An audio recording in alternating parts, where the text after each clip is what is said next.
Olá, tudo bem? Meu nome é Tarsila Lima e o objetivo deste canal é dar dicas e auxiliar gente que quer entrar para a fotografia profissional.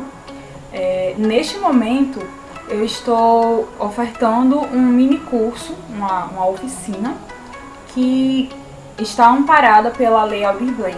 Eu fui um dos projetos contemplados no Cadastro Reserva, um concurso do governo do Rio Grande do Norte, em conjunto com a Fundação de Cultura José Augusto. No primeiro momento eu quero me apresentar para vocês, porque eu sei que muitos de vocês vão chegar aqui e não vão me conhecer. Então, meu nome é Tarsila Lima, certo? Eu tenho 29 anos, já trabalho e estudo com fotografia há 4 anos e já trabalhei em cobertura de casamento, de batizados. E sobre os ensaios externos, eu já realizei ensaio de gestante, ensaio de casal, os chamados pré-wedding, né? Pré-casamentos, aniversariantes, 15 anos, 30 anos. Particularmente, eu gosto mais de fazer os ensaios externos, certo? Porque eu gosto muito de fotografar ao ar livre, na natureza, e eu acredito que ao ar livre as pessoas se soltam mais na fotografia. E nesse quesito eu acho mais interessante esta área de trabalho. Sobre minha formação e experiências externas, tudo começou no ano de 2013, na Universidade Federal, onde eu fazia o curso de Serviço Social, e por ocasião eu já estava interessada em fotografia, e nessa questão eu me inscrevi numa disciplina que não era obrigatória, né, optativa, de fotografia publicitária. Desde então eu comecei a gostar muito da área da fotografia e comecei a pensar na fotografia como uma profissão. Em 2017 eu me matriculei, iniciei os estudos na Universidade de Potiguar, no curso CST de fotografia. Ele ainda está incompleto, mas desde então eu já venho angariando várias experiências no ramo da fotografia, inclusive na universidade. Eu tive muitas experiências cobrindo os eventos de lá da universidade, os eventos de gastronomia e afins. No ano de 2019, eu também fiz outro curso, intensivo, foi um pouco menos tempo, foi menos de uma semana, com o fotógrafo Fred Filho, que é um fotógrafo renomado daqui do estado. Ele já vem de uma família de fotógrafos, o avô foi fotógrafo, o pai, a irmã também cada um no seu nicho. E ele é um ótimo fotógrafo de família e gestante. Ele faz fotos maravilhosas, incríveis. E ele já ele já tem mais de 20 anos de estrada na fotografia, certo? No mesmo ano, eu também participei de um concurso da Universidade Federal do Rio Grande do Norte de fotografia. Nesse curso, você podia participar tanto com fotografia de celular, como fotografia na câmera. E eu usei a minha câmera. Minha foto foi uma das escolhidas para participar do concurso e foi uma das ganhadoras. Eram 3 ganhadores. Esta é a foto, certo, que ganhou no concurso. Foi escolhida pelo pessoal da curadoria da universidade e ganhou o prêmio. O prêmio ele foi um vale-compras na editora da universidade. E, bom, sobre essa fotografia, o que é que eu posso falar? Quando eu escolhi esse local para fazer a foto, eu pensei bastante na questão de o que a Universidade Federal representa, o que pode ser mais chamativo na universidade. E esse tridente, que é um marco da universidade, ele é muito representativo, porque é a primeira visão de qualquer pessoa que está entrando na universidade, passando na BR, e ela tem um significado ainda maior para quem é da universidade, porque ele significa a base do ensino, os três pilares: a pesquisa, o ensino e a extensão, certo? E aí tem a parte da árvore, todos os galhos transpassando pelo tridente e tal, toda a visão, todo o olhar fotográfico, a linguagem e a composição, que são coisas que vocês vão aprender durante esse curso, que eu vou falar mais detalhadamente ao decorrer do curso, certo? Dito isto, o que eu posso falar?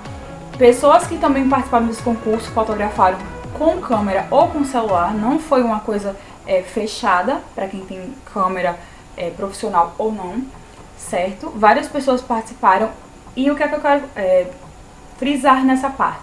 É justamente que você não precisa ter uma câmera profissional perfeita para você começar a fotografar. Você pode começar a fotografar usando a câmera nativa do seu dispositivo. Você pode começar a fazer tratamento de imagem usando o seu celular. Aplicativos que podem ser usados no seu celular. Tem aplicativos que você pode, por exemplo, também usar no computador. Mas nosso foco neste curso será justamente o celular. Inicialmente eu vou falar sobre câmeras, sobre objetivas, fotometria, tudo isso. Porém, o foco do nosso projeto é justamente você aprender a fotografar e a editar no seu celular, certo? Concluindo isto, onde vocês podem me encontrar? Eu tenho uma página no Facebook, Tássila Lima Fotos. Tenho no Instagram o meu perfil pessoal, que é tassila.lima, o arroba, e o meu perfil profissional, que é o arroba Tássila Lima Fotos, certo? No Twitter você também me encontra pelo arroba Tássila Lima _ e aqui no canal do YouTube, Tássila Lima. Eu já quero me adiantar e pedir a vocês que se inscrevam, que ativem o sininho, certo? Compartilhem com pessoas que vocês acham que vão gostar do conteúdo, que se interessam pelo conteúdo. Comenta alguma dúvida, eu vou esclarecer tudo, certo? Até porque nós temos o grupo do Telegram, temos o e-mail, então vocês podem entrar em contato que todas as dúvidas serão devidamente resolvidas, certo? Oi gente, tudo bom? Estamos aqui novamente para dar continuidade no nosso curso sobre iniciação à fotografia com celular, esse projeto que foi realizado através do apoio do governo do Rio Grande do Norte, juntamente com a Fundação de Cultura José Augusto, apoiados pela Lei Aldir Blanc, certo? Se você chegou aqui no canal, nessa aula, caiu de paraquedas, não está entendendo nada do que eu estou falando, a aula 1 e a aula 2 já estão liberadas, estão aqui no canal, você pode assistir. Já se inscreve no canal, ativa o sininho, já curte, já deixa seu like aí, já ajuda bastante. E se tiver alguma dúvida durante a aula, pode comentar, deixa seu comentário com a sua dúvida, com o seu elogio. E se você conhecer alguém que você acha que vai se interessar, que vai gostar dessas aulas, já compartilha com essa pessoa também, manda o link para ela, tá bom? E vamos começar a nossa aula. Como eu falei na aula anterior, nossa aula hoje é sobre ISO, diafragma e obturador, que são configurações do modo manual das câmeras profissionais. E como eu falei no finalzinho da aula anterior, da aula 2, infelizmente os celulares, apesar de estarem super avançados, eles ainda não têm total controle sobre essas configurações. Então, para isso, você pode utilizar ou um aplicativo, ou então lentes que você pode colocar, anexar no seu telefone, certo? Mas, para início de conversa, vamos falar sobre o que é o ISO, o diafragma e o obturador. Para compreendermos melhor a técnica fotográfica, a gente precisa considerar e estudar 3 aspectos que são intrínsecos e significativos para a fotografia, que são eles: o ISO, o diafragma e o obturador. O ISO, ele se refere à sensibilidade do filme ou, na atualidade, do sensor. No início, quando a gente usava câmera analógica, ele se referia à sensibilidade do filme daquela câmera, da máquina. E hoje em dia, como a gente não tem mais o uso para essas câmeras analógicas, nas câmeras DSLR, ela se refere à sensibilidade do sensor da sua câmera. O significado dela, né, traduzindo, porque ISO está em inglês, claro, é a Organização Internacional de Normalização. E a sensibilidade do sensor da câmera, ou filme na analógica, diz respeito à quantidade de luz. Dito isto, compreende-se que em alguns filmes precisa de mais luz, pois em sua composição eles são menos sensíveis à luz. Existe uma relação matemática entre as sensibilidades de ISO. Por exemplo, um filme ISO 100, ele possui o dobro da sensibilidade de um filme ISO 50, mas ele possui metade de um filme ISO 200, e assim por diante. Deu mais ou menos para entender, não é? Nessa tabelinha que a gente tem aqui embaixo, na imagem do slide, ele tem a numeração 6, 12, 25, 50, 100. O 100 está encaixado bem central, que ele é o normal. É como se fosse a luz solar, vamos dizer assim, se referindo à luz solar. 200, 400, 800 e por aí vai. A partir do 100, que é o normal, a luz do sol, para os 50, 25, 12, ele se torna menos sensível. O que isso significa? Significa que vai ter uma boa resolução e cores vibrantes, certo?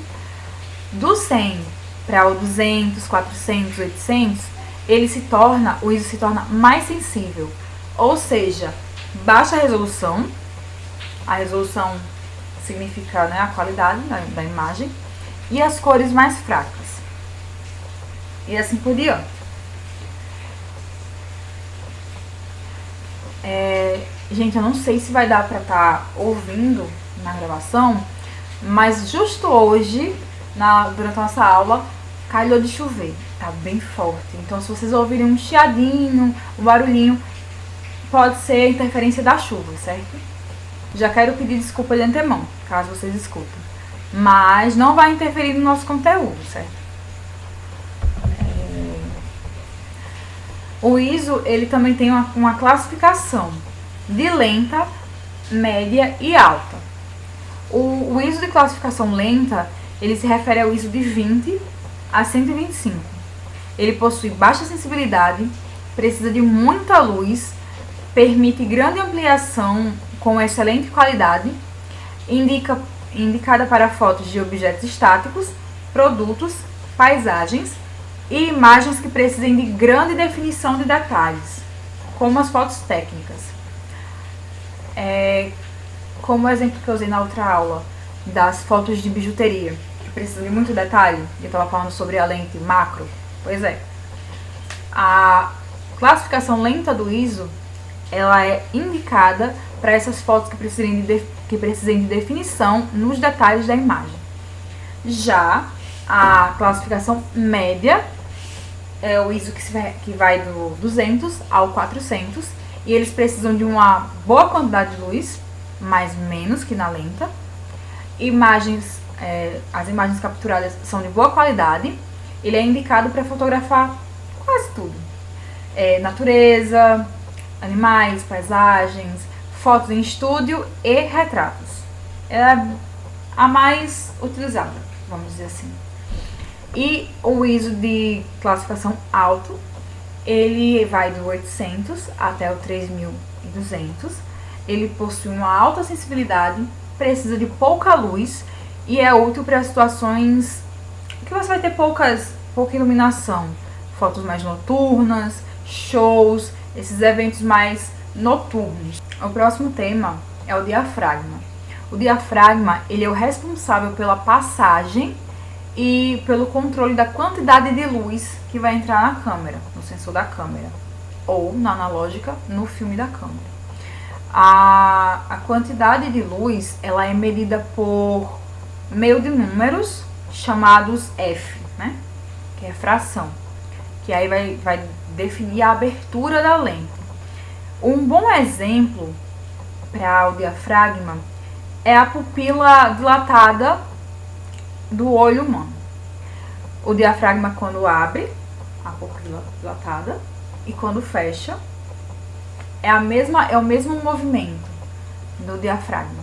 Na imagem do slide, vocês podem prestar atenção, tem uma fotozinha explicando, né, mostrando o diafragma aberto e o diafragma fechado, para vocês terem uma noção da diferença entre um e outro, certo?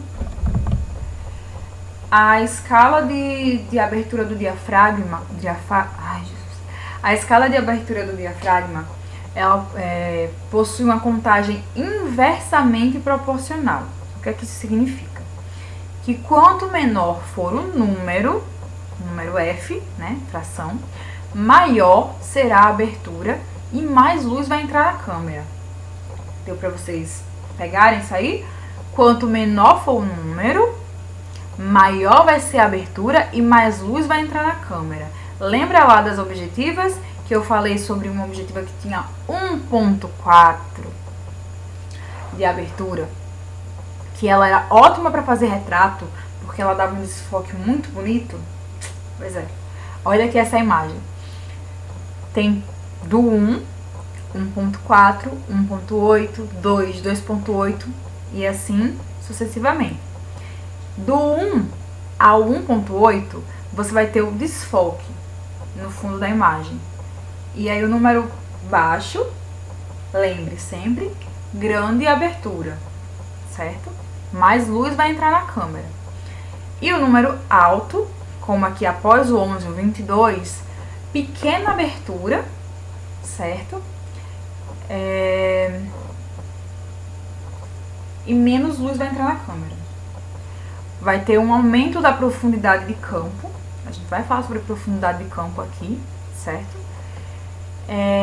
E esse meio termo entre o 2, 2.8, 4, 5.6, 8 e 11 é uma boa resolução com profundidade de campo nítida, sem desfoque, tudo normal. A partir do 22, aumento da profundidade de campo. Até aqui deu para entender? Tem alguma dúvida? Comenta aqui, deixa sua dúvida, compartilha com os amigos, dá o like, não esquece de se inscrever e já ativa o sininho. O próximo é o obturador. O obturador ele é o responsável pelo controle do tempo de exposição do sensor da câmera à luz. É como se fosse uma janela. O controle de luz ele se dá de acordo com a velocidade da cortina do obturador. Quanto mais tempo a janela estiver aberta, mais luz vai refletir, certo?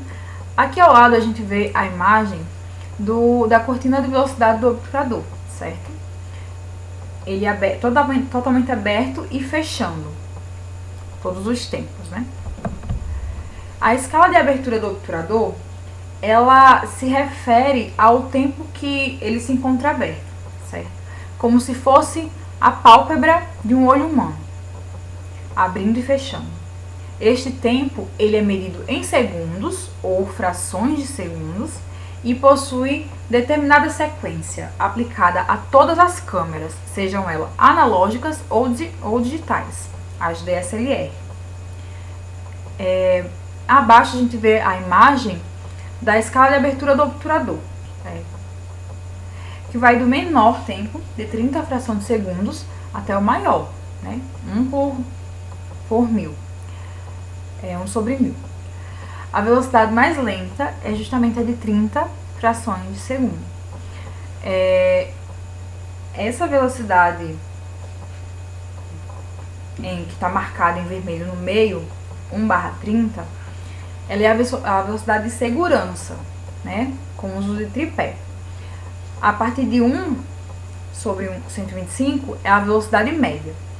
De acordo com a velocidade da câmera, a velocidade que você escolher, né, configurar, você vai ter a necessidade ou não de usar um tripé para ter mais segurança ao fotografar e a sua foto não sair borrada, ela vai sair mais nítida, certo? A velocidade do obturador, ela deve ser moldada de acordo com a disponibilidade da luz do ambiente e com o assunto que vai ser fotografado.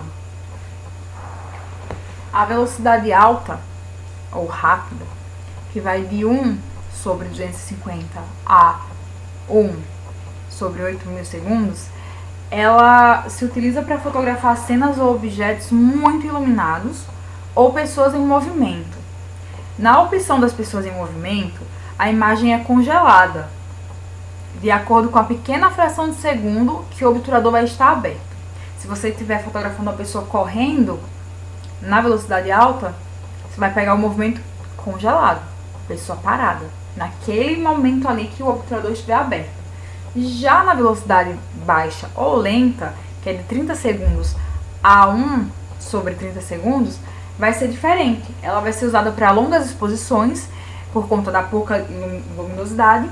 E diferente da alta, nesta forma você capta o movimento do objeto ou da pessoa.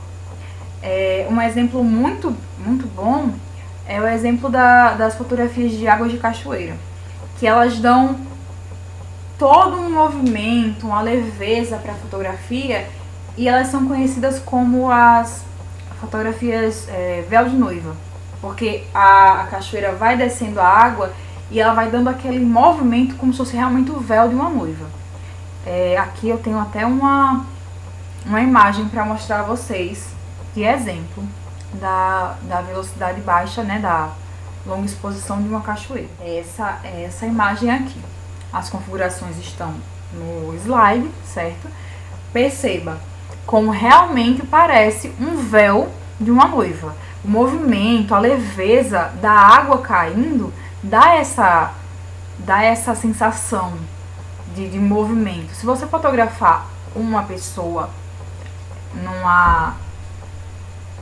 se você fotografar, por exemplo, uma pessoa nessas configurações, provavelmente você vai pegar o movimento da pessoa, se ela estiver correndo, dançando, seja qual for o movimento, vai sair todo o movimento da fotografia. Um exemplo muito interessante, numa aula que a gente teve no curso de CST de fotografia na Universidade de Potiguar, um colega meu pegou a câmera analógica, a gente estava estudando a câmera analógica, e ele foi fotografar, configurou tudo direitinho, só que quando ele foi fotografar, ele mexeu o rosto. Era uma foto só do rosto dele, né, um close. Então ele movimentou só o rosto. E na fotografia, quando foi revelada, ficou muito bonito, muito artístico, porque ficou todo o movimento do rosto dele, parado de um lado, no meio, e parado do outro lado, como se fossem realmente três faces. Só que foi o quê? O movimento que ele fez, enquanto a configuração da câmera permitia não congelar aquele movimento, pegar o movimento, certo?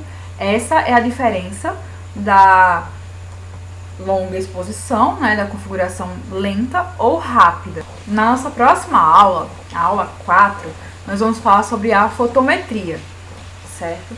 Eu indico que vocês voltem aqui no mesmo horário amanhã. Eu vou estar com a aula liberada, a aula 4, e vou explicar um pouquinho para vocês sobre a fotometria, sobre o flash e a questão da configuração. Então, curta o vídeo, compartilha com seus amigos, comenta, não esquece de ativar o sininho para você não perder as aulas. Se você chegou aqui na terceira aula de paraquedas, realmente caiu de paraquedas, não entendeu nada, volta no canal, a gente tem aula 1 e aula 2 liberadas já, certo? Amanhã eu já vou estar liberando a aula 4, volta aqui e eu aguardo vocês.